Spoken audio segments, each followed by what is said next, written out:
Hello and welcome to our interview with Hitachi Security. Today we will gain insights into the company's approach to cybersecurity, the recent projects, and their vision for the future of cybersecurity in Africa. So without further ado, let's dive into the interview. I have here with me Anthony Subero, CEO, and Yannick Berneron, Vice President Strategic Initiatives of Hitachi Security. Hello, gentlemen. Hello, Akeem. Thanks for having us. And hello to your audience. You're welcome. Tell us a bit more about Hitachi Security and how do you support the cyber defense of Africa's digital transformation? So, Hitachi Security has been around for more than 22 years, focusing primarily on cybersecurity and data protection. Before it was acquired by Hitachi in 2015, we were above security. We serve customers in over 40 countries. If you're into boxing, Akeem, think of us as punching above our weight class. We cover both enterprise and medium and enterprise type of entities. Over the last 2 years, because of that whole digital transformation thrust, we have led what we call developing cybersecurity programs for governments and private sector entities, particularly financial sector and pharmaceutical. Specific to Smart Africa, I have to acknowledge Yannick. About a year ago, Yannick came to me about Africa and where it was going. And because of that drove our interest into getting into Africa. We started in Ivory Coast. And then Smart Africa was introduced to us, I think, Yannick, in August of last year, if memory serves right, or the year before, 2021. So Yannick was pursuing that. And then he came to us with a value proposition. And in a matter of 5 minutes, because I'm a believer, my past company, I've been to Africa, and I believe in the power of Africa. So when it came, it was a 10 minutes approval by the executive. And then we flew up in Washington, I think it was in December, Yannick. Exactly. And we signed an MOU with the general manager of Smart Africa, Mr. Kone, with the whole premise of setting up what we call cyber innovation centers in terms of driving that key pillar in the digital transformation objective of Africa. So that is where we started the journey with Smart Africa. Oh, interesting. Thank you very much. So from your perspective, what are some of the biggest cybersecurity challenges Africa is facing today and probably also in the future? Akeem, I'm a firm believer, and because of maybe my banking background and being a former chief risk officer, cybersecurity is really what I call a social issue. It's while people tend to think it's IT, I firmly believe it's a social issue. And also, I don't see challenges. What I really see is opportunities. As we move towards that digital transformation space, there are key components that I think Africa needs to pay particular attention to. Asset management is one. Understanding what is the infrastructure requirements that are needed, the replacement of obsolete equipment, and how do you standardize those services as we move towards that digital transformation journey. Because as you're going to move into more online systems, reliability and confidentiality plays a key part in that, which talks now about regulations. Do we have standardized regulations across Africa, both by way of country and what you call cross-border transactions? Because as you move into that digital transformation journey, one of the key values is the ability to communicate and share information and data across all countries of Africa. I mean, that's the key objective in it. And interesting enough, one of the key things I think in the Smart Africa objective, and Yannick, you can help me there, is cross-border payments. For payments for Africa, the international payments has to come out of Africa and then come back in. All right. So that whole issue about sovereign payments is something you need to look at, and the protection of that type of information. The other element is the whole, what you call human capital.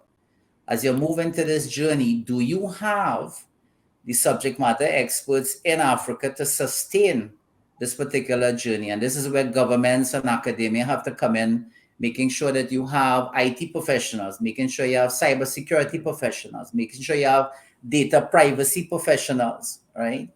And then, of course, you have to look at that whole cybersecurity resilience. And this is where I keep saying in a lot of discussions I've had is that cybersecurity is no longer a technology issue. Cybersecurity and cyber resilience is a key pillar for what I call sustainable social benefits.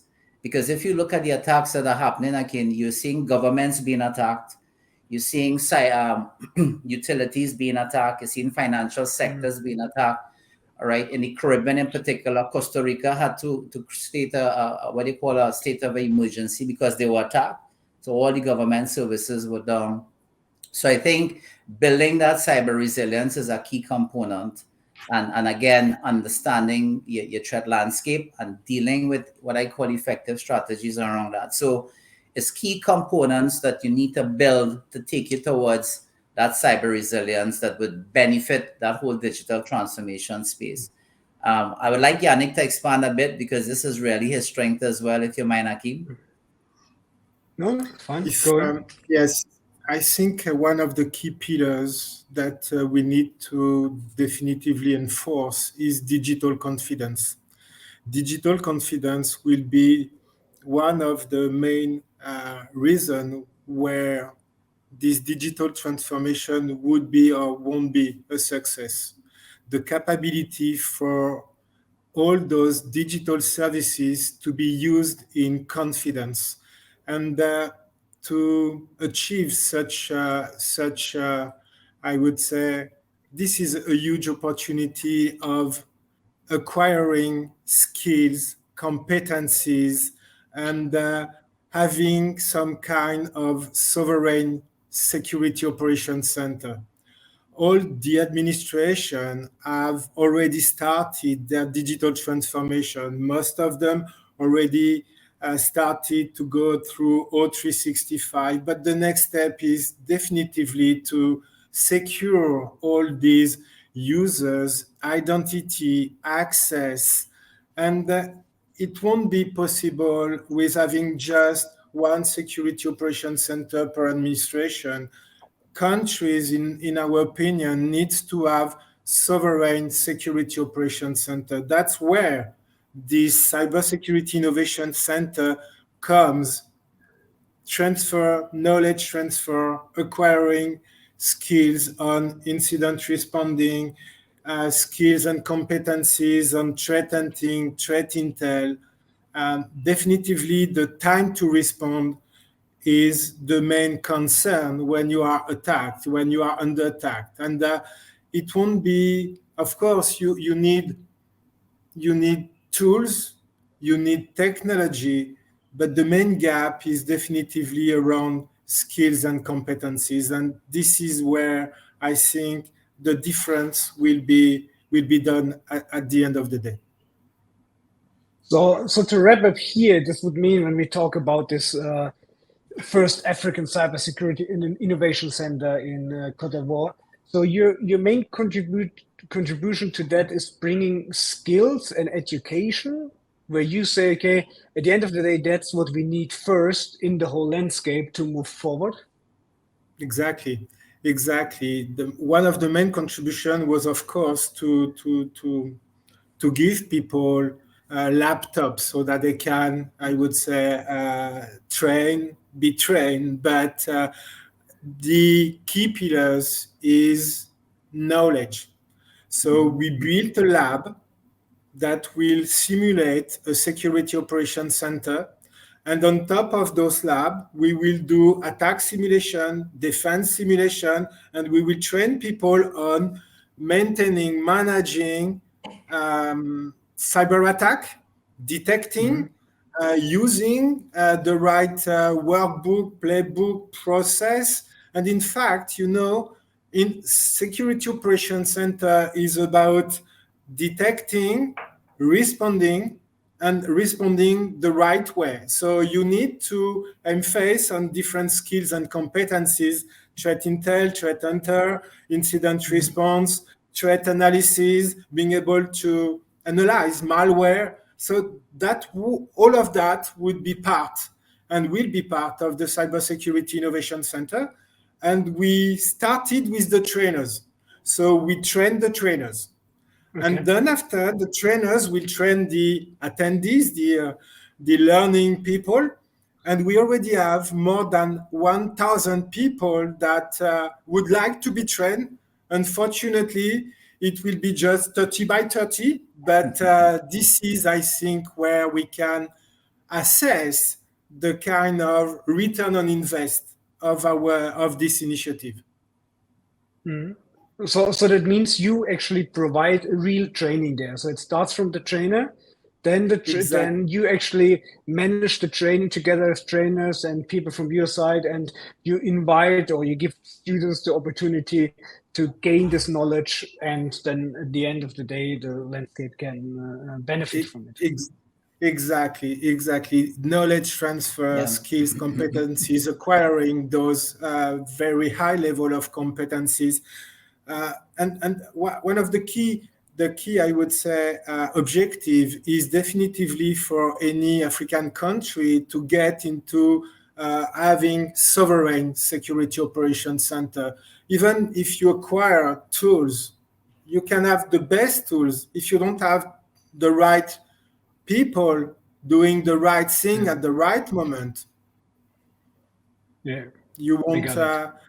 Exactly. This is the main issue, in fact, of all this digital transformation, in my opinion. Okay, thank you for that. So, how do you see the cybersecurity landscape in Africa evolving over the next few years? And what role, especially, would Hitachi System Security play in that evolution? So, Yannick, go ahead. Sorry. No, sorry.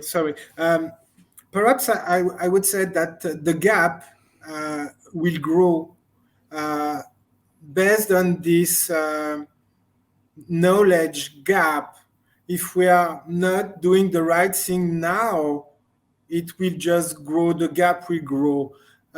However, I would say that all this digital transformation can only be achieved with having the right level of laws, regulations, and being able also to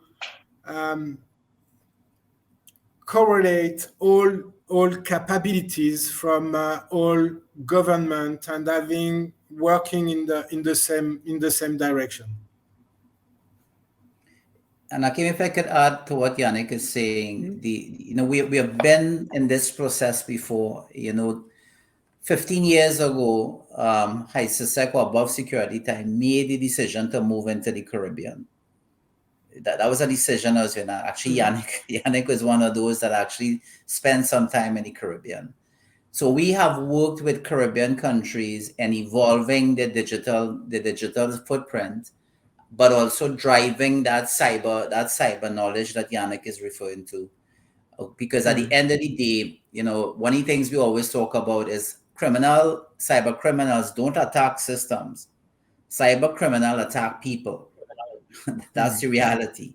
They look at patterns. So the more we can help in terms of that governance, standardizing, processes across countries, understanding clearly what are the regulations that need to be focused on. How do we train people at multiple levels? Because it's not only about the people that are monitoring the environment. We also need to make sure that the leaders of government understand the threat landscape that impacting. And then we go down that spectrum of different roles and responsibilities. And that's how we work towards developing those particular regions. So would you say that today the governments probably don't see the importance or the risk in not taking action, so that, as Yannick said, the gap will just be bigger and bigger if we don't take action? I won't say they are not seeing the risk. I would say they are really aware of the challenge.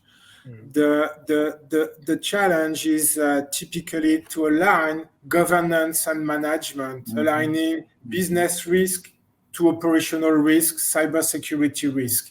And this is where I think people need just to better understand how it is possible to align all these risks.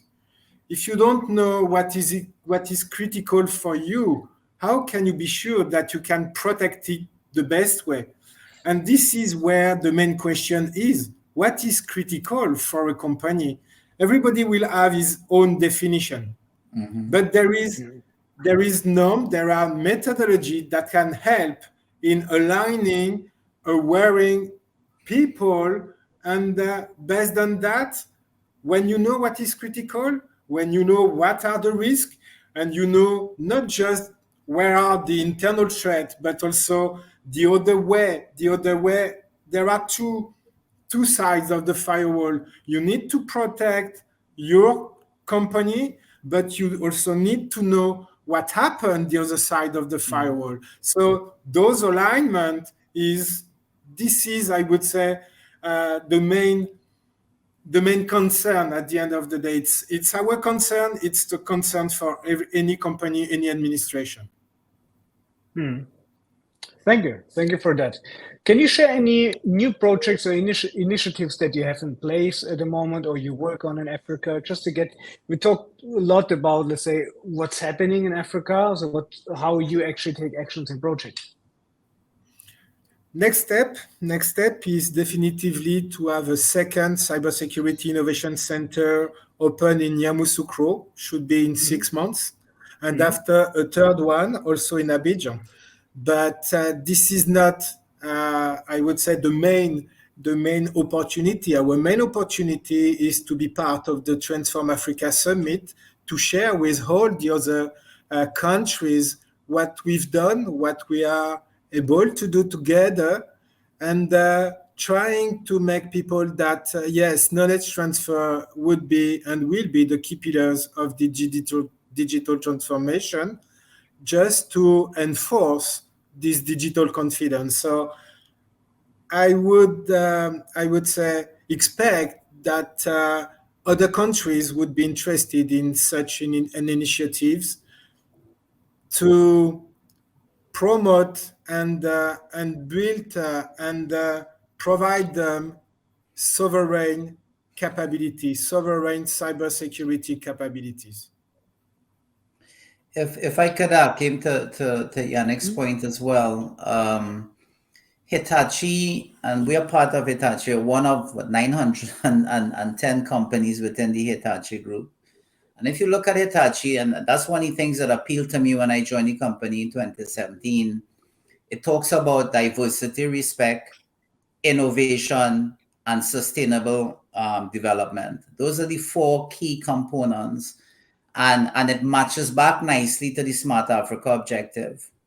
So while we are definitely going to be driving and bringing value from a cyber resilience standpoint, we really would look at opportunities where we can bring in the wider Hitachi and see how we could bring value in relation to that Smart Africa project. Because, you know, as Yannick and I always talk about it, it's always great when you're doing something that is greater than yourself. You know, and what we're doing in Smart Africa is greater than ourselves and greater than our company. So I think that is another opportunity we want to explore in the Smart Africa journey. Okay, thank you very much. It was very insightful. Thanks for your time and the conversation. Thank you so much for having us. This was Tech Africa News with Hitachi Systems Security. Find more of our video interviews on the techafricanews.com.